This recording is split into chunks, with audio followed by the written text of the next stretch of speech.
সাহাবায়ে কেরামের ঈমান কত মজবুত ছিল। হযরতে খুবাইব রাদিয়াল্লাহু আনহু ইন্তিকালের পূর্বে আল্লাহ রাব্বুল আলামিনের কাছে ফরিয়াদ করে বলেন, আল্লাহ, আমার বিদায় বেলার সালামখানা আমার নবী মুহাম্মদের কাছে পৌঁছে দিও। আল্লাহর রাসূল সাহাবায়ে কেরামকে নিয়ে মদিনায় বসা আছেন। হঠাৎ করে আল্লাহর রাসূল বলে উঠলেন, ওয়া আলাইকুমুস সালাম ইয়া খুবাইব। সাহাবায়ে কেরাম জিজ্ঞেস করলেন, ইয়া রাসূলুল্লাহ, এই মুহূর্তে আপনি খুবাইবের সালাম কোথায় পাইলেন? খুবাইব তো এখানে নাই, খুবাইবের সালাম আপনি কোথায় পাইলেন? আল্লাহর রাসূল বলেন, আমার সাহাবারা রে, এই মুহূর্তে মক্কার কাফেরেরা আমার খুবাইবকে শহীদ করে ফেলেছে। শহীদ হওয়ার পূর্বে খুবাইব আমার কাছে সালাম পাঠিয়েছিল।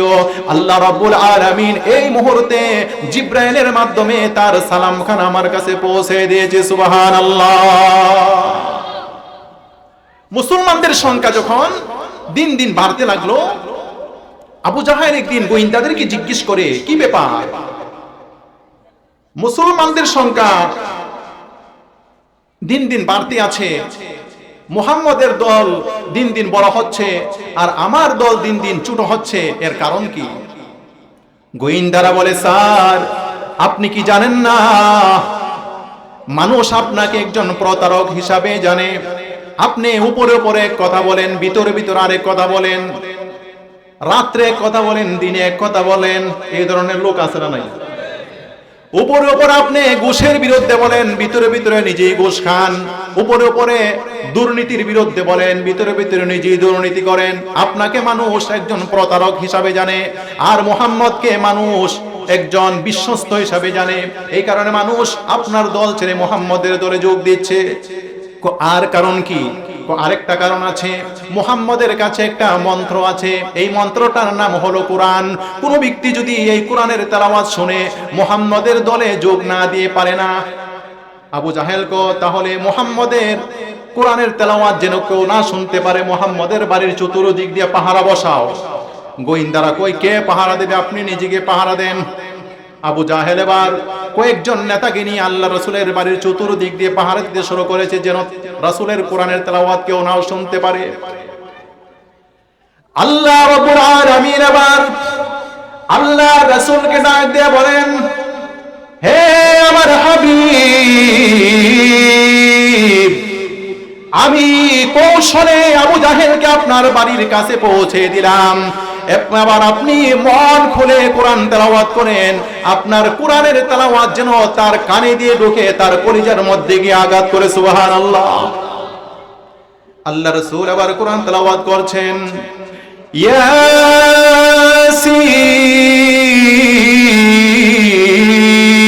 ইয়াসিন ওয়াল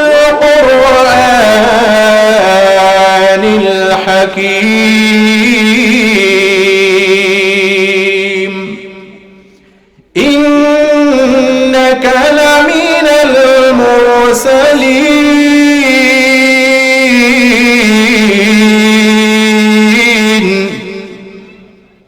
আল্লাহ রাসূল এভাবে কোরআন তেলাওয়াত করছেন।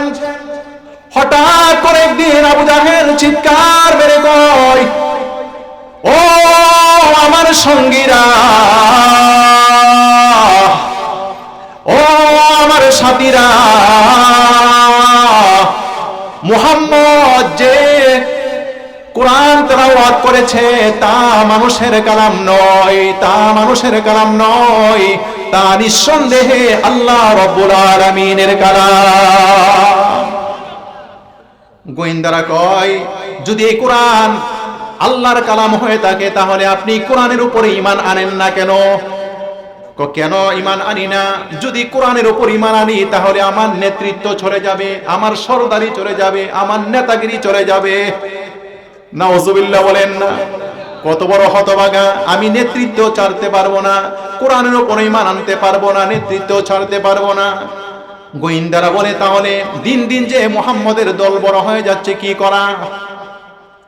আবু জাহেল কয়, আমি একটু পরামর্শ করে নেই। কয়েকজন নেতাকে নিয়ে পরামর্শ সবাই বসেছে। এক একজনে এক এক ধরনের মতামত দিয়েছে। একটা জারজ সন্তান ওয়ালিদ ইবনে মুগীরা নেতা কয়, গরিব টুরিব দেখিয়া কয়েকটা লাশ ফেলে দাও, তাহলে দেখবা ভয়ে আর কেউ মুহাম্মদের দলে যোগ দিচ্ছে না। শুরু হয়ে গেল মুসলমানদের উপরে অত্যাচার জুলুম। সর্বপ্রথম হযরতে ইয়াসির রাদিয়াল্লাহু আনহুর বাড়িতে এসে ঘেরাও করে ফেলে। হযরতে ইয়াসির রাদিয়াল্লাহু আনহু, তার স্ত্রীর নাম হলো সুমাইয়া রাদিয়াল্লাহু আনহা, তার একমাত্র ছোট ছেলে, তার বয়স মাত্র 10-11 হবে, তার নাম হলো আম্মার, সুমাইয়া, ইয়াসির রাদিয়াল্লাহু আনহুম, এই তিনজনকে হাত পা বেঁধে ঘরের বাহিরে নিয়ে আসে। সর্বপ্রথম ইয়াসির রাদিয়াল্লাহু আনহুর দুইটা হাত একটা খেজুর গাছের সাথে বেঁধে, আর দুইটা পাওকে দুইটা ওটের সাথে বেঁধে দেয়। দুইটা ওটের সাথে বেঁধে দিয়ে একটা উটকে পূর্বমুখী করে দেয়, আরেকটা উটকে পশ্চিমমুখী করে দেয়। আবু জাহেল এবার ইয়াসির রাদিয়াল্লাহু আনহুকে বলে, হে ইয়াসির, তোমার এত বড় সাহস, তুমি ভিনদেশী মানুষ, আমাদের বাড়িতে কাজকর্ম করে খাও, আমাদেরকে না জিজ্ঞেস করে মুহাম্মদের দলে গিয়ে যোগ দিয়েছো, তাড়াতাড়ি মুহাম্মদের উপর থেকে ঈমান ত্যাগ করো, নতুবা তোমাকে এখন মুরগের মতো 2 ফাড়া করে হত্যা করা হবে। ইয়াসির রাদিয়াল্লাহু আনহু বলেন, হে আবু জাহেল, এই মক্কার জমিনে যদি কোন খারাপ মানুষ থাকে, সবচেয়ে খারাপ মানুষটা হলে তুমি। জিনা ব্যভিচার তুমি করো, চুরি ডাকাতি তুমি করো, ঘুষ খাও, দুর্নীতি করো, যত খারাপ কাজ আছে তুমি করো। তোমার মতো খারাপ মানুষ এই মক্কার জমিনে আর কেউ নাই। আর আমার নবী মুহাম্মদের চেয়ে এত ভালো মানুষ এই মক্কার জমিনে আর কেউ নাই। আমি চিন্তা ফিকির করে আমি নবী মুহাম্মদের দলে যোগ দিয়েছি। আমাকে মুরগের মতো 2 ফাড়া করে হত্যা করো আর যাই করো না কেন, আমি আমার নবী মুহাম্মদের উপর থেকে এক মুহূর্তের জন্য ঈমান ত্যাগ করব না। আমি আমার নবী মুহাম্মদের দল কোনোদিনও ত্যাগ করব না। সুবহানাল্লাহ। সাথে সাথে আবু জাহেল 2টা উটকে 2 দিকে ছাড়িয়ে দেয়। হযরতে আম্মা ইয়াসির রাদিয়াল্লাহু আনহুর কোমরটা চিরে, বুকটা চিরে যাচ্ছে, কলিজাটা চিরে যাচ্ছে। এমন সময় হযরতে ইয়াসির রাদিয়াল্লাহু আনহু স্ত্রী সুমাইয়া ছেলে আম্মারকে ডাক দিয়ে বলে, হে সুমাইয়া, ও আমার কলিজার টুকরা আম্মার, তোমাদেরকে আমি শেষ ওসিয়ত করে যাচ্ছি, আমার মতো যদি তোমাদেরকে 2 টুকরা করে হত্যা করা হয়, চিরে চিরে যদি হত্যা করা হয়, তারপর নবী মুহাম্মদের দল কিন্তু তোমরা ত্যাগ করিও না। এই কথা বলে হযরতে ইয়াসির রাদিয়াল্লাহু আনহু শহীদ হয়ে যান। হযরতে ইয়াসির রাদিয়াল্লাহু আনহুকে শহীদ করে কাফেররা এসে ধরেছে হযরতে সুমাইয়া রাদিয়াল্লাহু আনহাকে। সুমাইয়া রাদিয়াল্লাহু আনহাকে এসে বলে, হে সুমাইয়া, তুমি মহিলা মানুষ, আমাদের বাড়িতে কাজকর্ম করে খাও, তোমার এত বড় সাহস, তুমি আমাদেরকে না জিজ্ঞেস করে মুহাম্মদের দলে যোগ দিয়েছো, তাড়াতাড়ি মুহাম্মদের উপর থেকে ঈমান ত্যাগ করো, নতুবা তোমাকেও তোমার স্বামীর মতো 2 ফাড়া করে হত্যা করা হবে। সুমাইয়া রাদিয়াল্লাহু আনহা একজন মহিলা, তার কত বড়, তার ঈমান কত মজবুত। সুমাইয়া রাদিয়াল্লাহু আনহা স্বামী ইয়াসির রাদিয়াল্লাহু আনহুর মধ্যে উত্তর দিলেন, হে আবু জাহেল, এই মক্কার জমিনে যদি সবচেয়ে খারাপ মানুষটা থাকে, সেই খারাপ মানুষটা হলে তুমি। আর যদি মক্কার জমিনে সবচেয়ে ভালো মানুষটা থাকে, সেই ভালো মানুষটা হলো আমার নবী মুহাম্মদ।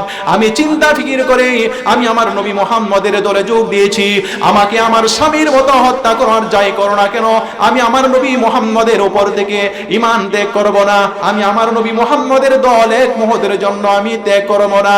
এই কথা বলার সাথে সাথে আবু জাহেল হযরতে সুমাইয়া রাদিয়াল্লাহু আনহার দিকে বর্ষা নিক্ষেপ করে, রক্তে রঞ্জিত হয়ে রক্তক্ষরণ হতে হতে হযরতে সুমাইয়া রাদিয়াল্লাহু আনহু শহীদ হয়ে যান। কাফেররা হযরতে ইয়াসির রাদিয়াল্লাহু আনহুকে শহীদ করলো, সুমাইয়া রাদিয়াল্লাহু আনহাকে শহীদ করলো। এই 2 জনকে মা বাবা 2 জনকে শহীদ করে এসে ধরে ছেলে হযরতে আম্মার রাদিয়াল্লাহু আনহুকে।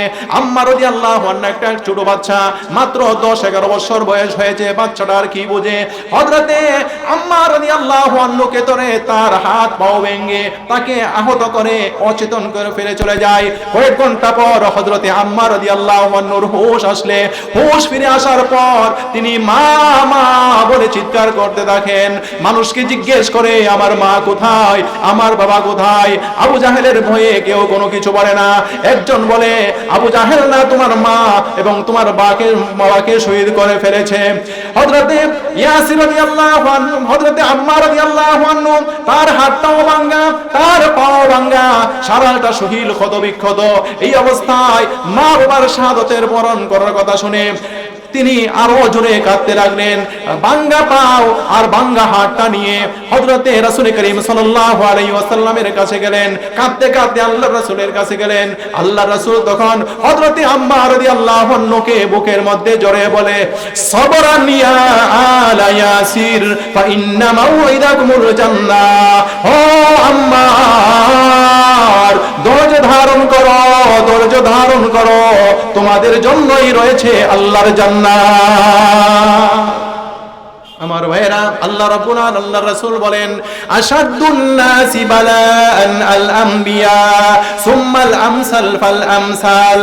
দুনিয়ার মধ্যে সবচেয়ে বেশি ঈমানি পরীক্ষার সম্মুখীন হলেন নবীগণ, তারপরে সাহাবায়ে কেরাম, তারপরে হলো সাধারণ ঈমানদারগণ। নবী রাসূলদের জীবনে ঈমানি পরীক্ষা আছে না নাই?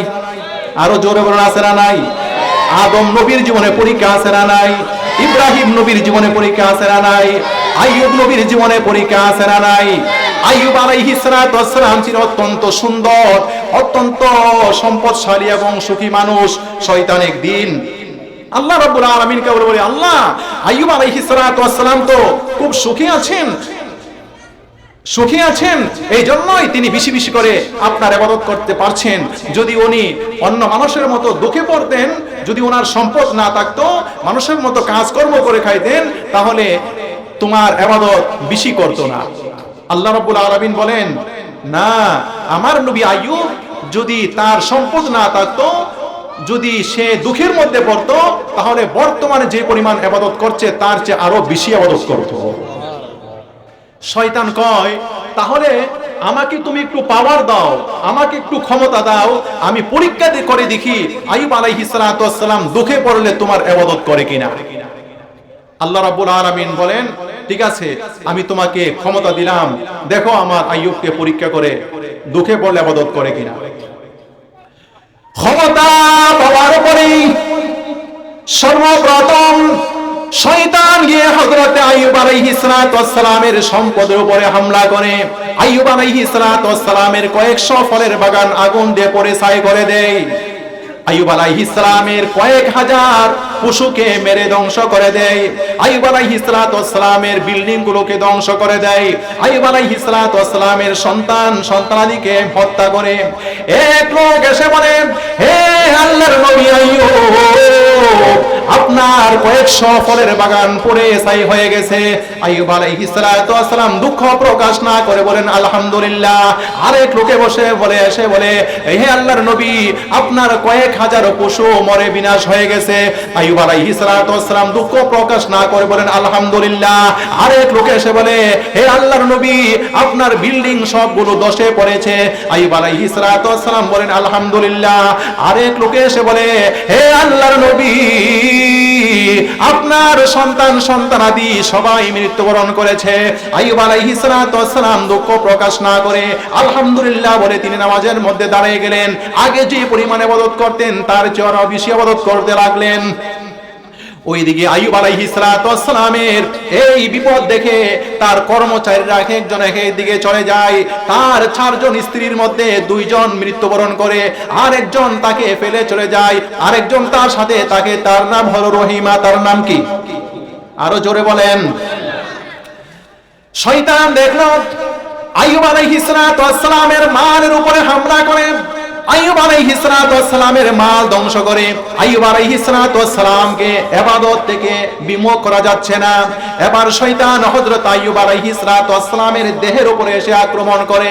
একদিন শয়তান আইয়ুব আলাইহিস সালাতু ওয়াস সালামের শরীরের মধ্যে একটা গরম ফুঁক মেরে চলে যায়। এই ফুঁকটা এতই বিষাক্ত ছিল, এই ফুঁকের কারণে হযরত আইয়ুব আলাইহিস সালাতু ওয়াস সালামের শরীরের মধ্যে কতগুলো বিষাক্ত পুরা ফুরা উঠতে থাকে। এই ফুরাগুলো এত বিষাক্ত ছিল, এই ফুরার ব্যথায় হযরত আইয়ুব আলাইহিস সালাতু ওয়াস সালাম অসুস্থ হয়ে পড়েন। কিছুদিন পরে এই ফুরাগুলোর থেকে কতগুলো ভয়ঙ্কর কীড়া জন্ম নেয়। এই কীড়াগুলো এত ভয়ঙ্কর ছিল, এই কীড়াগুলো হযরত আইয়ুব আলাইহিস সালাতু ওয়াস সালামের সারা শরীরের রক্ত মাংস খেয়ে শেষ করে দেয়। ওই দিক দিয়ে এলাকার মানুষ হযরত আইয়ুব আলাইহিস সালাতু ওয়াস সালামকে এসে চাপ সৃষ্টি করে, হে আল্লাহর নবী, আপনি এলাকা ছেড়ে চলে যান, আপনার শরীরের দুর্গন্ধে আমরা এলাকায় বসবাস করতে পারছি না, আপনি এলাকা চলে যান। হযরত আইয়ুব আলাইহিস সালাতু ওয়াস সালাম পড়লেন বিপদে, থাকতেও পারছেন না, আবার দেশ ছাড়তেও পারছেন না। শেষ পর্যন্ত হযরত আইয়ুব আলাইহিস সালাতু ওয়াস সালাম তিনি বাধ্য হলেন এলাকা ছাড়তে। দুইজন শিষ্য হযরত আইয়ুব আলাইহিস সালাতু ওয়াস সালামকে এক গ্রামে নিয়ে যায়। এলাকার মানুষে বাধা দেয়, না ওনাকে এখানে রাখা যাবে না। আরেক গ্রামে নিয়ে যায়, তারা বলে না এখানে রাখা যাবে না, বাধা দেয়। শেষ পর্যন্ত তার দুই শিষ্য তাকে রাস্তার পাশে আবর্জনার মধ্যে ফেলে চলে যায়। আইয়ুব আলাইহিস সালাতু ওয়াস সালামের সাথী আর কেউ নাই, আছেন একমাত্র স্ত্রী রহিমা, আছেন একমাত্র কে? আইয়ুব আলাইহিস সালাতু ওয়াস সালামের স্ত্রী হযরত রহিমা আলাইহিস সালাতু ওয়াস সালাম তিনি একবার আইয়ুব আলাইহিস সালাতু ওয়াস সালামকে বলেন, আপনি যদি আমাকে অনুমতি দেন তাহলে আমি মানুষের বাড়িতে কাজকর্ম করে খাবারের ব্যবস্থা করব। স্ত্রীর প্রস্তাব শুনে আইয়ুব আলাইহিস সালাতু ওয়াস সালাম কাঁদতে লাগলেন। আইয়ুব আলাইহিস সালাতু ওয়াস সালাম ভাবতে লাগলেন, যে মহিলার বাড়িতে এক সময় শত শত মানুষ কাজ করত, আজকে বুঝি সে মানুষের বাড়িতে গিয়ে কাজ করবে। যে মহিলা এক সময় রানীর বেশে বসবাস জীবন যাপন করত, আজকে বুঝি সে মানুষের বাড়িতে গৃহকর্মী হয়ে কাজ করবে। সেই কথা ভাবতে ভাবতে হযরত আইয়ুব আলাইহিস সালাতু ওয়াস সালাম কাঁদতে লাগলেন। শেষ পর্যন্ত অনুমতি দিলেন। ঘটনা সংক্ষিপ্ত করছি। হযরত আইয়ুব আলাইহিস সালাতু ওয়াস সালামের স্ত্রী একবার কাহারো বাড়িতে কাজকর্ম না পেয়ে এক মহিলার বাড়িতে গেলেন একটা টাকা আনার জন্য, একটা টাকা ঋণ আনার জন্য। মহিলাকে গিয়ে বলে, আমাকে একটা টাকা ঋণ দেন, আমি আগামীকাল পরিশোধ করে দেব। ওই মহিলা বলে, না আমি টাকা দিতে পারবো না, তবে একটা শর্ত আছে। কি শর্ত? শর্ত হলো তোমার মাথার চুলগুলো যদি আমাকে কেটে দাও তাহলে আমি তোমাকে একটা টাকা ঋণ দেব। আইয়ুব আলাইহিস সালাতু ওয়াস সালামের স্ত্রী বলে, না না, আমি আমার মাথার চুল দিতে পারবো না, কারণ আমার স্বামী আমার মাথার চুলগুলোর মধ্যে ধরে শোয়া থেকে উঠে দাঁড়ান। আমার স্বামীর হাতের মধ্যে গোশত নাই, আমার স্বামীর হাতের মধ্যে চামড়া নাই, আমার স্বামী লাঠিতে ভর করতে পারে না। বাধ্য হয়ে আমার স্বামী আমার মাথার চুলগুলোর মধ্যে ধরে শোয়া থেকে উঠে দাঁড়ান। আমি যদি আমার মাথার চুলগুলো দিয়ে দেই, আমার স্বামী শোয়া থেকে উঠে দাঁড়াবে কিভাবে? অতএব আমি আমার মাথার চুলগুলো তোমাকে দিতে পারবো না। শেষ পর্যন্ত আইয়ুব আলাইহিস সালাতু ওয়াস সালামের স্ত্রী মাথার অর্ধেক চুল দিয়ে একটা টাকা তিনি ঋণ আনলেন। ওই দিক দিয়ে শয়তান আইয়ুব আলাইহিস সালাতু ওয়াস সালামকে গিয়ে বলে, হে আল্লাহর নবী আইয়ুব, আপনার স্ত্রী অত্যন্ত খারাপ হয়ে গেছে। আপনার স্ত্রী এখন মানুষের বাড়িতে চুরি করার অপরাধে আজকে তার মাথার চুলগুলো মানুষে কেটে নিয়ে গেছে। আইয়ুব আলাইহিস সালাতু ওয়াস সালাম এই কথা শুনে তিনি শপথ করলেন, যদি আমি সুস্থ হই আমার স্ত্রীকে আমি 100 বেত্রাঘাত করব। কিছুক্ষণ পর আইয়ুব আলাইহিস সালাতু ওয়াস সালামের স্ত্রী আইয়ুব আলাইহিস সালাতু ওয়াস সালামের কাছে গিয়ে সালাম দিয়েছে, আসসালামু আলাইকুম ওয়া রাহমাতুল্লাহ। সালামের উত্তর নেই না। জিজ্ঞেস করলেন, কি ব্যাপার, আপনি আমার সাথে কথা বলছেন না কেন? বলে যে তুমি অত্যন্ত খারাপ হয়ে গেছো, তুমি এখন মানুষের বাড়িতে চুরি করো, তুমি অত্যন্ত খারাপ হয়ে গেছো। আইয়ুব আলাইহিস সালাতু ওয়াস সালামের স্ত্রী বলেন, আপনি কি বলছেন, আমি খারাপ হয়ে গেছি? আইয়ুব আলাইহিস সালাতু ওয়াস সালাম বিশ্বাস করতে নারাজ। আইয়ুব আলাইহিস সালাতু ওয়াস সালামের স্ত্রী আল্লাহ রাব্বুল আলামিনের কাছে তখন ফরিয়াদ করে বলে, আল্লাহ, আমি যদি খারাপ হয়ে থাকি আমাকে তুমি এখনো শাস্তি দাও, আর যদি আমি ভালো হয়ে থাকি আমার স্বামীকে তুমি জানিয়ে দাও। সাথে সাথে জিবরাইল আলাইহিস সালাতু ওয়াস সালাম আইয়ুব আলাইহিস সালাতু ওয়াস সালামকে ডাক দিয়ে বললেন, হে আল্লাহর নবী আইয়ুব, আপনার কাছে যেই লোকটা এসেছিল সেই লোকটা হলো শয়তান। আপনি শয়তানের কথা বিশ্বাস করবেন না। আপনার স্ত্রী খারাপ নয়, আপনার স্ত্রী চুরি করে নাই, আপনার স্ত্রী অত্যন্ত ভালো। জিবরাইল আলাইহিস সালাতু ওয়াস সালামের কথা শুনে আইয়ুব আলাইহিস সালাতু ওয়াস সালাম আশ্বস্ত হলেন। আইয়ুব আলাইহিস সালাতু ওয়াস সালামের স্ত্রী আরেকদিন কাজ করতে যাচ্ছেন। এমন সময় আইয়ুব আলাইহিস সালাতু ওয়াস সালাম আল্লাহ রাব্বুল আলামিনের কাছে ফরিয়াদ করলেন, আমার চোখটা যদি কিরা খেয়ে ফেলে, আমার চোখটা যদি খিরা খেয়ে ফেলে, আমার মুখটাও যদি খেয়ে ফেলে, তাহলে আমি তোমাকে ডাকবো কিভাবে, আমি নামাজের সময় কিভাবে দেখবো? অতএব হে আল্লাহ, আমার চোখটাকে আর আমার জিহ্বাটাকে তুমি কিরার হাত থেকে মুক্ত হেফাজত করো। আল্লাহ রাব্বুল আলামিন আইয়ুব আলাইহিস সালাতু ওয়াস সালামের ডাকে সাড়া দিলেন। আইয়ুব আলাইহিস সালাতু ওয়াস সালামের দোয়া আল্লাহ রাব্বুল আলামিন কবুল করলেন। আল্লাহ রাব্বুল আলামিন বলেন, ফাস্তাজাবনা লাহু ফাকাশাফনা মা বিহি মিন দুররি ওয়া আতাইনাহু ওয়া আহলাহু ওয়া মিসলাহুম মাআহুম রাহমাতাম মিন ইনদিনা ওয়া যিকরা লিল আবিদিন। আল্লাহ রাব্বুল আলামিন বলেন, আমি আইয়ুব আলাইহিস সালাতু ওয়াস সালামের ডাকে সাড়া দিলাম। আমি আইয়ুব আলাইহিস সালাতু ওয়াস সালামকে তার পরিবর্তন ফিরিয়ে দিলাম। আমি আইয়ুব আলাইহিস সালাতু ওয়াস সালামকে ডাবল নিয়ামত দান করলাম। আইয়ুব আল্লাহ রাব্বুল আলামিনের এই ঘোষণার উপরে এক লোকে এসে, এক ফেরেশতা এসে বলে, হে আল্লাহর নবী আইয়ুব আলাইহিস সালাতু ওয়াস সালাম, আপনার পাও দিয়ে মাটির মধ্যে আঘাত করবেন। আঘাত করার পরে এখান থেকে পানি বের হবে। এই পানি আপনি খাবেন, এই পানি দিয়ে আপনি গোসল করবেন। আইয়ুব আলাইহিস সালাতু ওয়াস সালাম পাও দিয়ে মাটির মধ্যে আঘাত করলেন, পানি বের হলো, পানি খাইলেন, পানি দিয়ে গোসল করলেন। এবার কিছুক্ষণ পরে আবার হযরত আইয়ুব আলাইহিস সালাতু ওয়াস সালামের শরীর একবারে সুস্থ হয়ে গেল। এক ফেরেশতা এক ব্যাগ নতুন কাপড় এনে আইয়ুব আলাইহিস সালাতু ওয়াস সালামকে বলেন, এই কাপড়গুলো আপনি পরিধান করেন, এগুলো আল্লাহ রাব্বুল আলামিন জান্নাত থেকে আপনার জন্য পাঠিয়েছেন। আইয়ুব আলাইহিস সালাতু ওয়াস সালাম নতুন কাপড়গুলো পরিধান করলেন। এবার পরিধান করার পর আইয়ুব আলাইহিস সালাতু ওয়াস সালামের দিকে তাকাইলে মনে হয় যেন একজন নতুন জামাই হয়ে গেছে। সুবহানাল্লাহ। আইয়ুব আলাইহিস সালাতু ওয়াস সালাম নতুন জামা গায়ে দিয়ে শরীর তো একবার আগের চেয়ে আরো সুন্দর হয়ে গেছে। আইয়ুব আলাইহিস সালাতু ওয়াস সালাম একবারে জামাইয়ের বেশে একটা পুলের মধ্যে গিয়ে বসলেন। ওই দিক দিয়ে স্ত্রী আইয়ুব আলাইহিস সালাতু ওয়াস সালামকে এখানের মধ্যে এসে না পেয়ে তিনি কান্নাকাটি করতে লাগলেন, আহাজারি করতে লাগলেন। মনে হয় আমার স্বামীকে বাঘে খেয়ে ফেলেছে। আশেপাশে কোনো মানুষকে না পেয়ে দেখলেন এক লোক পোলের মধ্যে বসা আছে। ওই লোকটাকে গিয়ে বলে, ভাই এখানে একজন অসুস্থ মানুষ ছিল, উনি কোথায় আছে আপনি কি বলতে পারেন? বলে যে, উনি তোমার কি হয়? বলে যে, উনি আমার স্বামী হয়। ওনার নাম কি? ওনার নাম হলো আইয়ুব আলাইহিস সালাম। ওনাকে দেখতে কার মতো মনে হয়? বলে যে, ওনাকে প্রায় অনেকটা আপনার মতোই দেখতে মনে হয়। আইয়ুব আলাইহিস সালাম বলেন, বেটি আমি তো তোমার স্বামী আইয়ুব আলাইহিস সালাম। আর জোর বলেন না সুবহানাল্লাহ। ওই দিক দিয়ে এক লোক এসে বলে, হে আল্লাহর নবী আইয়ুব আলাইহিস সালাম, আপনার কয়েকশো ফলের বাগান যে পুড়ে ছাই হয়ে গেছিল, সবগুলো ফলের বাগান আবার ফুলে ফলে ভরে গেছে। আরেক লোক এসে বলে, হে আল্লাহর নবী, আপনার কয়েক হাজার পশু যে মরে বিনাশ হয়ে গিয়েছিল, সবগুলো আবার জীবিত হয়ে গেছে। আরেক লোক এসে বলে, আপনার বিল্ডিং গুলো যে ধ্বংস হয়ে গিয়েছিল, সবগুলো আবার নির্মিত হয়ে গেছে। আরেক লোক এসে বলে, হে আল্লাহর নবী, আপনার সন্তানাদি যারা মৃত্যুবরণ করেছিল, সবাই আবার জীবিত হয়ে গেছে। আল্লাহ রাব্বুল আলামিন বলেন, ওয়া কাযালিকা নাজিজিল মুহসিনিন, ধৈর্য ধারণ করে যারা ঈমানি পরীক্ষায় উত্তীর্ণ হয়, আমি আল্লাহ রাব্বুল আলামিন এমন ভাবে পুরস্কার দিয়ে থাকি।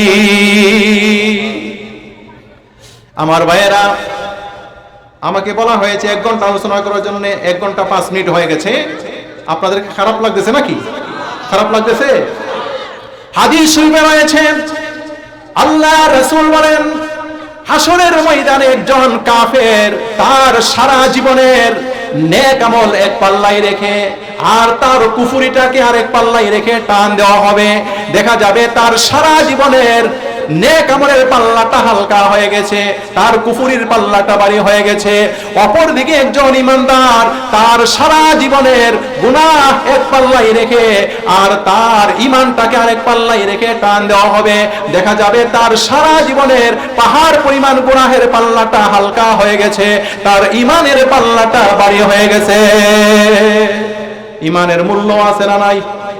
আছে না নাই? ঈমানের এত মূল্য,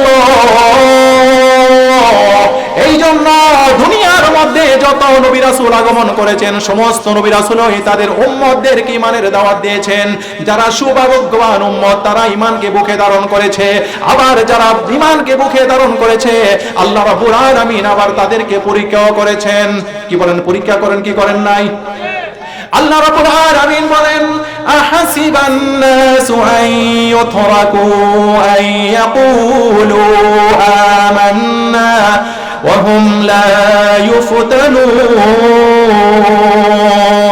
মানুষ কি মনে করেছে সে নিজেকে ইমানদার দাবি করলেই বুঝি তাকে ছেড়ে দেওয়া হবে, তাকে বুঝি পরীক্ষা করা হবে না? না না, অবশ্যই তাকে পরীক্ষা করা হবে, অবশ্যই তাকে পরীক্ষা করা হবে। কেন পরীক্ষা করা হবে? কারণ পরীক্ষা না করলে বোঝা যাবে না সে তার ঈমানের দাবিতে সত্যবাদী নাকি মিথ্যাবাদী। আল্লাহ রাব্বুল আলামিন অন্য এক আয়াতের মধ্যে বলছেন, ওয়ালানাবলুওয়ান্নাকুম বিশাইইম মিনাল খাউফি ওয়াল জুই ওয়া নাকসিম মিনাল আমওয়ালি ওয়াল আনফুসি ওয়াত থামারাত ওয়া বাশশিরিস সাবিরিন। আমি আল্লাহ রাব্বুল আলামিন অবশ্যই তোমাদেরকে পরীক্ষা করব। কি দিয়ে পরীক্ষা করব? এক নাম্বার ভয় দিয়ে পরীক্ষা করব, এখানে 1 ঘন্টার আলোচনা আছে। দ্বিতীয় নাম্বার আমি আল্লাহ তোমাদেরকে ক্ষুধার অভাব দিয়ে পরীক্ষা করব। আমি আল্লাহর উপর ঈমান আনার পর তোমার সামনে অভাব আসবে। এই অবস্থায় কোন একজন কাফির, কোন একজন নাস্তিক তোমাকে এসে বলবে, তোমাকে একটা বিল্ডিং দিয়ে দিলাম, তোমাকে একটা চাকরি দিলাম, তোমাকে 1 লক্ষ টাকা দিলাম, তুমি ঈমানটা ছেড়ে দাও। এই অবস্থায় কাফিরের ঈমান টাকার সামনে তুমি ঈমানকে বিক্রি করে দাও কিনা? আমি আল্লাহ রাব্বুল আলামিন তোমাকে পরীক্ষা করব।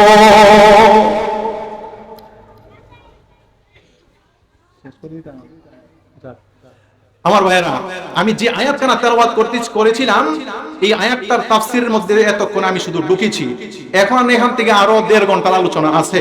যা হোক, আমার একজনের দ্বারা তো কার কথায় কে হেদায়েত হয় বলা যায় না। আমরা সারা দেশে আলোচনা করে থাকি, এখন এখান থেকে আলোচনা করে চলে যাবো উত্তরবঙ্গ, আগামীকাল এর পরের দিন আবার আসবো ওইদিকে, কোন জায়গা না ওইদিকে আরেক জায়গায় আসবো ইনশাল্লাহ। আমরার কাজ ওই ওয়াজ করা। তো এক একজনের আলোচনা কার দ্বারা, কার কথার দ্বারা কে হেদায়েত হয় বলা যায় না। এই পর্যন্ত আমি ঈমান সম্পর্কে যে আলোচনা করেছি, আল্লাহ রাব্বুল আলামিনের কাছে দোয়া করি আল্লাহ রাব্বুল আলামিন যেন আমাদের সবাইকে ঈমানের সহিত দুনিয়াতে জীবন যাপন করার তৌফিক দান করেন এবং ঈমানের সহিত যেন দুনিয়ার থেকে যাওয়ার তৌফিক দান করেন। আমিন।